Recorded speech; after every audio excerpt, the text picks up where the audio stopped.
नमस्कार, मैं हूं अजय और आप देख रहे हैं इवनिंग एजेंडा। तो बात से बात नहीं बनी, अब अदालत में दो दो हाथ से ही फैसला होगा, ये साफ हो गया है अयोध्या मसले पर। लेकिन सवाल बड़े हैं। सवाल ये है कि ये दोस्ती का, ये करीब आने का, ये दिलों के मिलने का जो ऐतिहासिक मौका, स्वर्णिम मौका सुप्रीम कोर्ट ने मुहैया कराया था, उसके नाकाम होने के लिए जिम्मेदार कौन है? किसने इस दोस्ती में दरार डालने की कोशिश की और उसमें कामयाब रहा? क्यों दोनों कौम को पास आने नहीं दिया गया? मिल बैठकर फैसला क्यों नहीं हो सका? कैसे मध्यस्थता फेल हो गई? एक पहलू यह है, समझेंगे। और साथ ही यह भी कि अब और कितना इंतजार।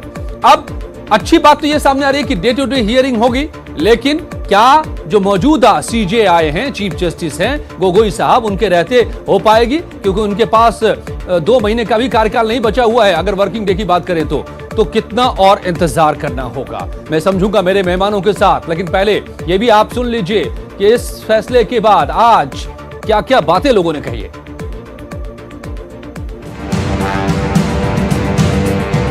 बिल्कुल ये बड़ी खुशखबरी है, क्योंकि सर्वोच्च न्यायालय को ये बिल्कुल जो है ट्रस्ट हो गया है कि अब मीडिएशन से बात नहीं बननी है। तो इसलिए सर्वोच्च न्यायालय ने जो 6 अगस्त से डे टू डे हियरिंग की बात कर रहा है, इससे हम लोगों को बहुत ज्यादा उम्मीद है और इससे निश्चित रूप से ये 100% हो गया है कि अब बहुत जल्दी इस मामले का जो है निस्तारण हो जाएगा। अब विवाद अब खत्म होने वाला है। अयोध्या में अब भगवान राम का टेंटवास खत्म होने वाला है। अब लगता है कि अब जो है सुप्रीम कोर्ट जो है सुध लिया है। तो ये सब झूठ इल्ज़ाम है कि मुसलमानों की तरफ से कोई डिले किया गया। मुसलमानों की तरफ से हमेशा जल्दी की गई और हम चाहते हैं जल्दी से जल्दी मुकदमा दर्ज। सुप्रीम कोर्ट की डे टू डे हियरिंग का मतलब होता है वो भी संवैधानिक पीठ का कि ट्यूसडे टू थर्सडे इस मामले की सुनवाई की जाएगी। अब सुप्रीम कोर्ट का जो वर्किंग कैलेंडर है उसको आप देख सकते हैं और मुझे लगता है कि अगर 6 अगस्त से सुनवाई हो रही है तो हिंदू पार्टीज 40 दिन मिनिमम लेंगी अपना केस सुप्रीम कोर्ट के सामने रखने के लिए। राजीव धवन साहब ने कहा है कि 20 दिन वो लेंगे अपना केस सुप्रीम कोर्ट के सामने क्लियर करने के लिए। तो 60 दिन के अंदर इस मामले में फैसला आ सकता है।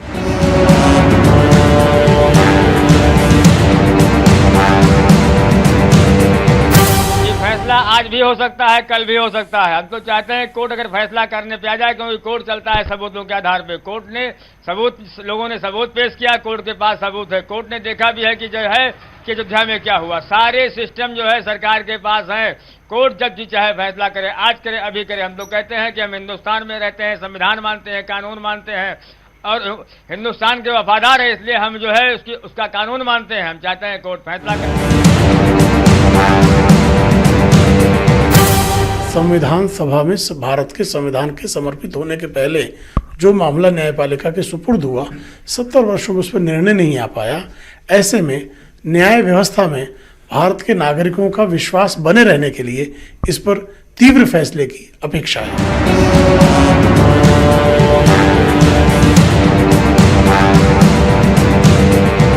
मौका आया हुआ है, क्योंकि इन लोगों ने सिर्फ समय बर्बाद किया है। मध्यस्थता के माध्यम से हो जाता तो बहुत अच्छी बात थी, लेकिन नहीं होना था। अगर होना होता तो ये 70 साल इसमें न लगता। अब सीधा मेरा अपील है कि 6 महीने के अंदर, और मेरा कोशिश है कि 2019 में ही इस मामले का निपटारा करके और देश हित, राष्ट्र हित का कार्य होना चाहिए। और हम सब पूरी तरह से तैयार हैं राम मंदिर निर्माण करने के लिए।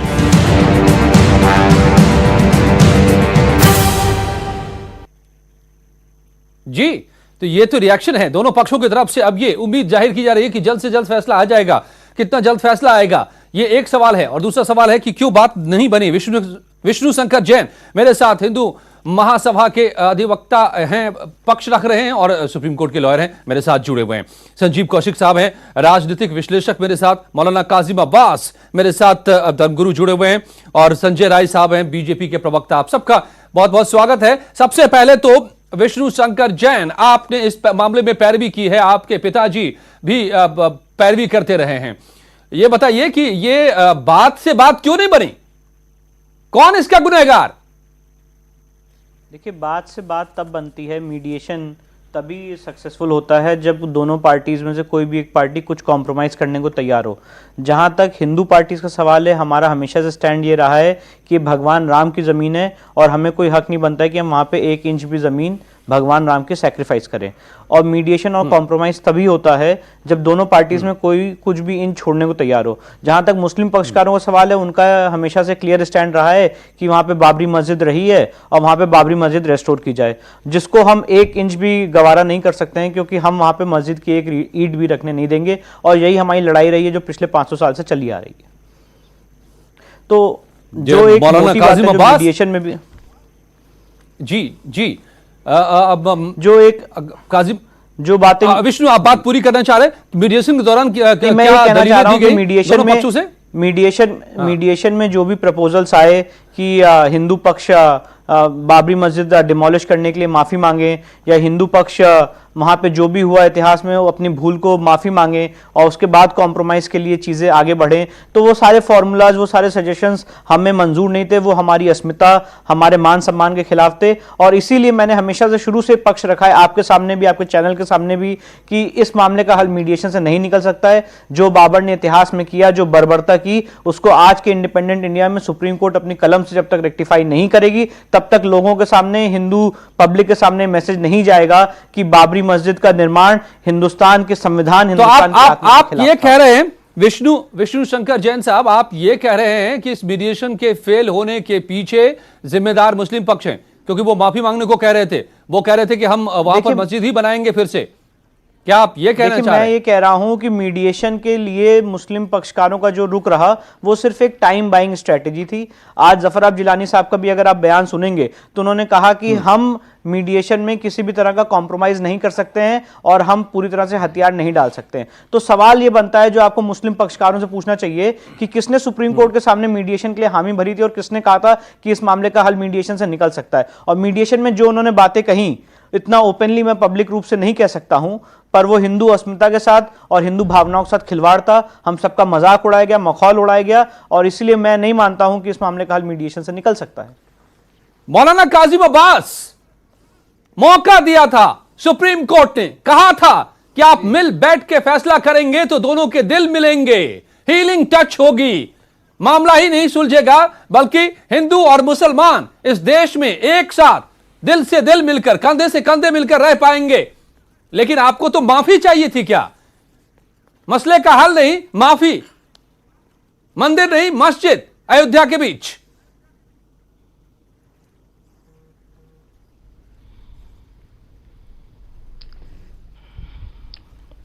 बिस्मिल्लाहिर्रहमानिर्रहीम। मौलाना साहब, हमारी आवाज जा रही है? जी बिल्कुल दुरुस्त। जी जी।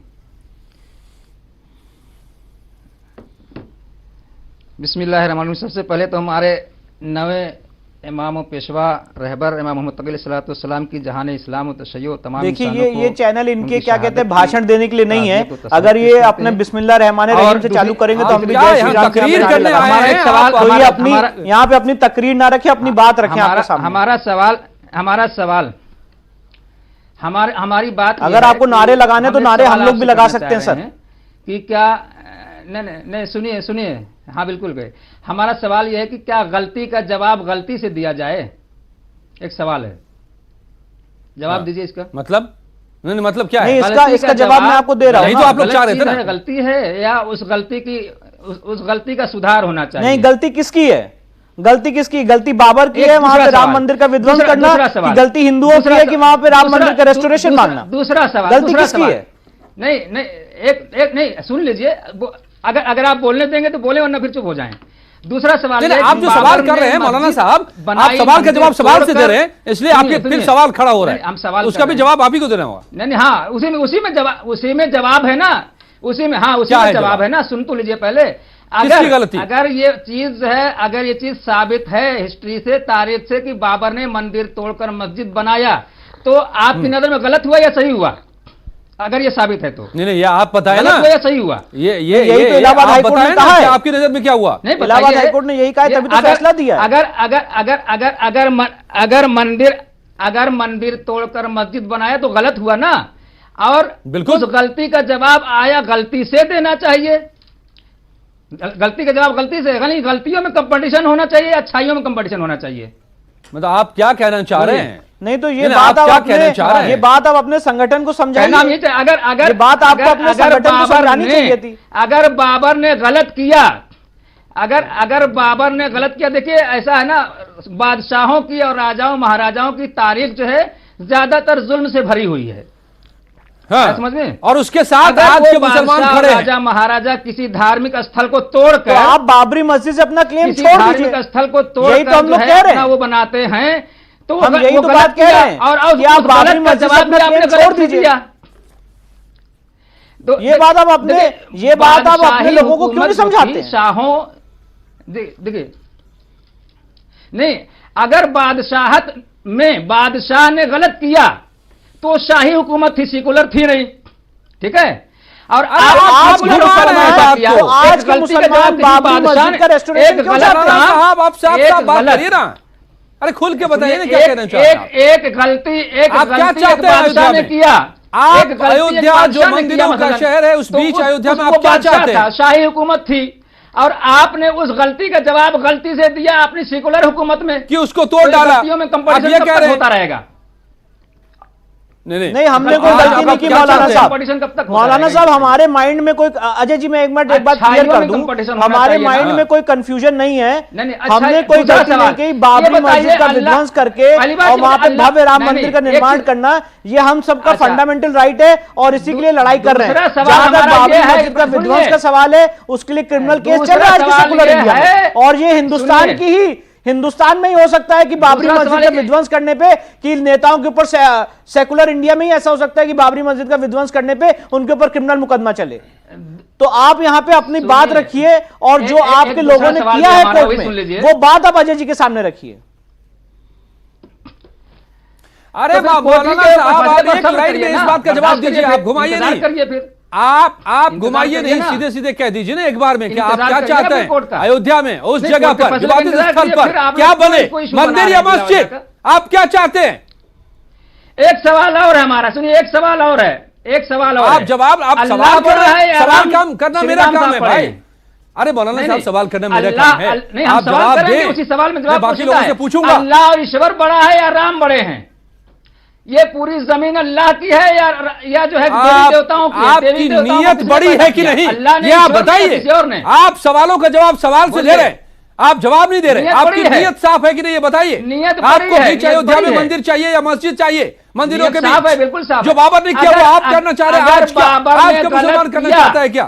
संजय राय साहब, बादशाही हुकूमत थी, शाह था वो, और मुसलमानों के अक्सर बादशाहों की तारीख जुल्म से भरी हुई है, हम मुसलमान होने के नाते कह रहे हैं और साबित करेंगे। लेकिन आप उनके साथ ही खड़े होंगे, लेकिन उसी के काम के साथ खड़े होंगे, आप उन्हीं के सपोर्ट करेंगे, उसके लिए केस लड़ेंगे। आप बाबर की नुमाइंदगी जाके सुप्रीम कोर्ट में करेंगे। इस्लाम जुल्म के खिलाफ है, कुरान इस्लाम तो वो लोग जुल्म के खिलाफ है। अंबिया पैगंबर मोहम्मद साहब जुल्म के खिलाफ थे और हमारे अंबिया औलिया और हमारे सारे इमामों के पेशवाओं मौलाना साहब इसी में शहादत हुई कि जुल्म के खिलाफ हमेशा उन्होंने कयाम किया, मौलाना साहब के हमेशा खिलाफ रहे।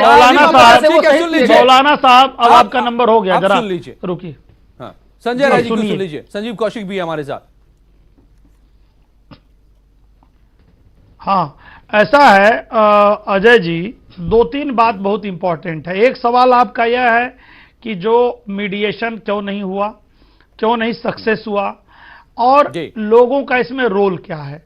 तो पहली बात तो यह है कि जो मुस्लिम पक्ष है वो लगातार इस मुकदमा डिसाइड ना हो इस पे प्रयास करता रहा है, कभी भी देखेंगे, क्योंकि मीडिएशन की जब बात आई है तो मुस्लिम पक्ष का उसमें इंटरनल पहल थी और लोगों ने कहा कि इससे बात बन जाएगी। जब उसके पहले जस्टिस दीपक मिश्रा साहब थे, उन्होंने जो है कि कोशिश किया कि इस मुकदमे का हल हो जाए, मुकदमा निर्णय पे आ जाए। जब उन्होंने तेजी दिखाया तो पहला काम क्या किया कि मुस्लिम पक्ष में एक पुराना हाई कोर्ट का मुकदमा था कि जो है वो नमाज विवादित स्थल पर पढ़ी जा सकती है कि नहीं पढ़ी जा सकती है, अगर कोई विवादित जगह, उस मुकदमे को लाके सुप्रीम कोर्ट के सामने खड़ा किया कि पहले ये निर्णय करिए तब हम मेन मुकदमे में जाएंगे। वो कम से कम 6-8 महीना लगा। जब आगे बढ़ा तो जस्टिस मिश्रा जी, हाँ, जस्टिस मिश्रा आज भी सुनवाई का विरोध जो कर रहे हैं मुस्लिम पक्षकार और कांग्रेस के वकील लोग, आज भी नहीं चाह रहे थे कि डेली बेसिस पे सुनवाई का निर्णय हो। और इसमें से दो बात होती है। पहली बात कि इन लोगों को पता है कि जो साक्ष्य है वह मंदिर के पक्ष में है, क्योंकि पुरातत्व ने जो खुदाई किया था, पुरातत्व सर्वेक्षण विभाग ने, जिसको लीड कर रहे थे एक मुस्लिम ही मिस्टर के मोहम्मद, जो इसके ऑफिसर थे, लीड कर रहे थे। उनका इंटरव्यू आया है बकायदे, कोई भी जो है कि पढ़ सकता है यूट्यूब पे। उन्होंने कहा कि सारे साक्ष्य जो है वो मंदिर होने के हैं। मंदिर ही पहले था, नीचे जो मलबा मिला है वो मंदिरों के खंडहर, मंदिरों के पिलर्स, मंदिरों की मूर्तियां, दीवारों पर बनी हुई नक्काशी, सारे जो वो है वो कहीं भी मस्जिद का कोई प्रमाण नहीं। एक बात तो इसलिए जान रहे हैं मुस्लिम पक्ष के लोग भी कि यह जो है कि निर्णय आएगा तो मंदिर के पक्ष में आएगा, इसलिए निर्णय से भागते रहे। और एक रोल और अजय जी, एक अजय रोल, अजय जी 30 सेकेंड और 30 सेकेंड, इसमें कांग्रेस का रोल भी बड़ा काबिले गौर है। कांग्रेस के बड़े वकील, बड़े नेता कपिल सिब्बल खुद अपीयर हुए, दीपक मिश्रा से कहे 2019 के चुनाव तक मत करिए सुनवाई, चुनाव प्रभावित होगा। उसके बाद भी नहीं माने तो उनके खिलाफ महाभियोग, सुप्रीम कोर्ट के इतिहास में पहली बार महाभियोग लाने का प्रस्ताव लोग दिए, महाभियोग लाए। तो इस तरह से कांग्रेस इस देश को उलझाए रखी। और कांग्रेस 1986 में सुप्रीम कोर्ट ने 3 तलाक पे जब निर्णय दिया था साहबोनो केस में, उस समय भी कांग्रेस जो है संविधान संशोधन कर दी और आज तक लटका हुआ था। पहली बार मोदी जी ने उस समस्या को हल किया है और राम मंदिर की समस्या भी सुप्रीम कोर्ट हल करेगा। हम बतौर सरकार कुछ किए हैं पिछले सरकार सुप्रीम कोर्ट में, 10 सेकंड में मैं बता दूंगा। हमने 2 काम किया। एक तो जितने डॉक्यूमेंट थे उनका सबका जो है कि ट्रांसलेशन होना था, बहुत सारा उर्दू में था, फारसी में था, सबको ट्रांसलेट करके दिया, हिंदी इंग्लिश दोनों में, बतौर सरकार। दूसरा काम हमने किया कि जो 1 एकड़ से कम जमीन है जिस पर विवाद है, मुकदमा है, बाकी जो सैकड़ों एकड़ जमीन एक्वायर नरसिंहा राव की सरकार ने किया था, कांग्रेस उस पर मस्जिद बनाने का प्रपोजल था, हमने ये कहा है कि वो जमीन मालिकों को वापस दिया जाए। ये भी सुप्रीम कोर्ट के सामने बतौर गवर्नमेंट 2019 के चुनाव से पहले बतौर सरकार हमने ये भी एप्लीकेशन दिया है, इस पे भी आर्गू किया है। ये 2 काम बतौर सरकार हमने किया है और अब सुप्रीम कोर्ट का निर्णय जल्दी हो जाए, वह जो है सबको संजीव कौशिक साहब, संजय राय ने जितनी बातें कही उससे लगता है कि सारा मामला, चाहे अब तक देरी हुई हो, चाहे इस मामले को उलझाने की बात हो, चाहे मीडिएशन को फेल करने की बात हो, या तो मुस्लिम पक्ष जिम्मेदार है या कहीं न कहीं परोक्ष रूप से कांग्रेस जिम्मेदार है। आप भी सहमत है क्या? जाहिर सी बात है कि वो कितनी बड़ी बात होती। जी, जाहिर सी बात है कि वो किसी पार्टी के यदि नुमाइंदे हैं तो प्रत्यक्ष रूप से या अप्रत्यक्ष रूप से विपक्ष को ही कोसेंगे, वो अपना धर्म निभा रहे हैं। लेकिन सबसे बड़ी चीज ये है कि राम जन्मभूमि और बाबरी मस्जिद के मुद्दे का ऐसा सियासीकरण कर दिया गया है जिसमें सियासी दल तो अपनी रोटियां सेक ही रहे हैं, साथ साथ दोनों धर्मों के धार्मिक जो नेता है वो भी अपना मुलम्मा चढ़ा करके और अपना रोटी वो भी सेक रहे हैं। ये कोई नहीं चाहता ईमानदारी से कि इसका कोई हल निकले। हकीकत यह है कि यदि सुप्रीम कोर्ट ने एक रास्ता दिखाया था तो वो सौहार्द के लिए एक मिलीजुली एक ऐसे रास्ते को निकालने का प्रयास किया था कि दोनों तरफ की कड़वाहट खत्म हो और मुस्कुराहट में दोनों अपने अपने रास्ते निकाल ले। लेकिन इसे फेल्योर हो जाना या इसका फेल्योर होना ही इस बात का द्योतक है कि दोनों ने कहीं भी ये कोशिश नहीं की, दोनों पक्षों ने, कि एक कदम आप चले या एक कदम हम चले। दोनों अपने अपने जगह पे तटस्थ रूप से खड़े रहे। और इस खड़े होने के पीछे भी कारण यह है कि यदि ये मुद्दा हल हो जाता है तो खूब जानते हैं आप भी और हम भी कि कितने लोगों की दुकानें बंद हो जानी है इससे। इसी मुद्दे को लेकर के देश में हमने और आपने देखा है कि दो सीटों से बढ़कर के और पूरे देश में केंद्र की सरकार और कम से कम 21 राज्यों में सरकारें बन गई। लेकिन राम जन्मभूमि मंदिर का मसला ज्यों का त्यों, कोर्ट ने यदि ऐसा डिसीजन लिया था तो कुछ ना कुछ उसने सोचा होगा, उसे लग रहा था कि हम। संजू जी जी ये सुनना, बोलिए संजू जी। एक बात मैं छोटी सी जोड़ूंगा कि ये तो यह मानना कि जिस बात को लेके इतने लंबे मुकदमे चले वह बात मीडिएशन से तय हो जाएगा, ये जो लोग भी माने, ये मानना ही पहले तो मेरे हिसाब से गलत था। जब मुकदमे चल रहे हैं, तो मैं नहीं मानता हूं, इससे पहले भी इस तरह की कोशिशें हुई हैं, ऐसा तो नहीं है कि पहली बार की कोशिश हो रही थी। कोई माने नहीं माने, सुप्रीम कोर्ट को ऐसा लगा था, देश की सबसे बड़ी अदालत को ऐसा लगा था, लेकिन भी मैं ये बात कह रहा हूं निकले तो बेहतर है। यदि राम जन्मभूमि के वकील और बाबरी मस्जिद के दोनों पक्षकारों को इतनी ही मोहब्बत होती तो थोड़ी सी कोशिश की होती लोगों ने और थोड़ा सा कंसीडर किया होता, रास्ता निकल जाता और समस्या समाधान हो जाता। लेकिन जानबूझ के खूब पता है कि जब तक आप और हम पीछे नहीं हटेंगे ये मसले ऐसे ही बने रहेंगे और इसका सियासत करने वाले लोग इसका फायदा उठाते रहेंगे। और फायदा किस तरह से उठाया गया अभी मैं उसी के बारे में विष्णु शंकर जैन, विष्णु शंकर जैन एक्चुअली विष्णु शंकर जैन बता रहे हैं चीजों को, क्योंकि इस मामले को वो की पैरवी भी कर रहे हैं साफ तौर पे। आप क्या बताना चाह रहे हैं इस मामले में? क्या गुंजाइश ही कोई नहीं थी मीडिएशन की और इसलिए फेल हो गया, या गुंजाइश थी लेकिन उस तरह का उतना बड़ा कोई नहीं बन पाया? नहीं, देखिए मेरे हिसाब से इस मामले में मीडिएशन की कोई भी गुंजाइश नहीं थी। और जैसा कि अभी संजीव जी कह रहे हैं कि दोनों पक्षकार इस मामले में अपनी रोटी सेक रहे थे, तो उस बात से मैं बिल्कुल भी सहमत नहीं हूं, क्योंकि ये कोर्ट की प्रक्रिया थी, काफ़ी लंबे समय से मुकदमा चलता आ रहा है, इसमें किसी भी पॉलिटिकल पार्टी का कोई रोल नहीं है। 1990 में इस केस की अहमियत को समझते हुए मैं कुछ तथ्य आपके सामने रख दूं जो आपके दर्शकों के लिए भी इंपॉर्टेंट होगा। जब 1962 में मामला फैजाबाद की निचली कोर्ट में सबसे पहले आया था, इस मामले की सुनवाई पहली बार ऐसा हुआ है हाईकोर्ट ने स्वयं की और ट्रायल को अपने पास ट्रांसफर किया था 1990 में।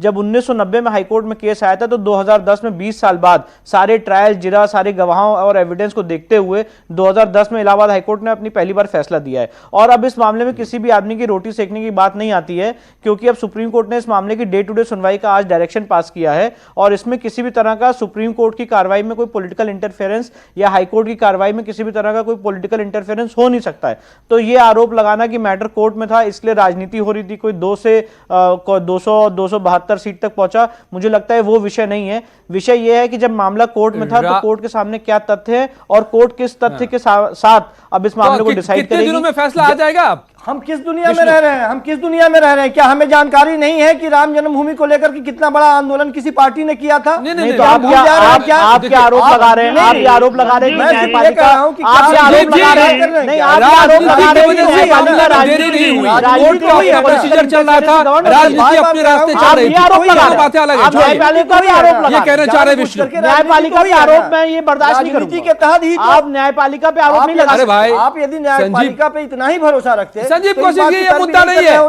ये मुद्दा नहीं है, उठा दिया गया, न्यायपालिका ने राजनीति नहीं की के लिए पर भी नहीं कर रहे हो आप दोनों गलत उलझ रहे हैं। छोड़िए मैं कह रहा हूं कि मेरे स्टैंड रहा है। संजीव जी विषय को भटकाई मत। मैं अजय जी एक बात केवल समय खत्म हो गया। अजय जी केवल एक बात मैं जोड़ूंगा, एक बात जल्दी केवल एक बात मैं जोड़ूंगा कि ये बताइए कि अगर भगवान श्री राम का मंदिर अयोध्या में नहीं बनेगा तो कहां बनेगा? भगवान राम बनेगा, थोड़ा सा जवाब दे दीजिए, वहीं पे बाबर ने तोड़ करके सिद्ध करता है भगवान राम के मंदिर को तोड़ करके बाबर आक्रांता था, राम को नहीं मानते हैं आप, उस जमीन था वो आक्रमणकारी ने तोड़ करके अगर मस्जिद बनाया। अरे कासिम अब्बास क्या इसका जवाब देंगे? भारत के अयोध्या में भगवान संजय राय जो पूछना चाह रहे हैं, जो पूछ रहे हैं, चलिए आप छोड़िए, समय नहीं बचा मेरे पास। Okay last question Vishnu Shankar Jain आपसे। ठीक है संजय राय जी, नहीं है मेरे पास समय, अब अदालत को तय करना है कि कहां पर क्या बनेगा।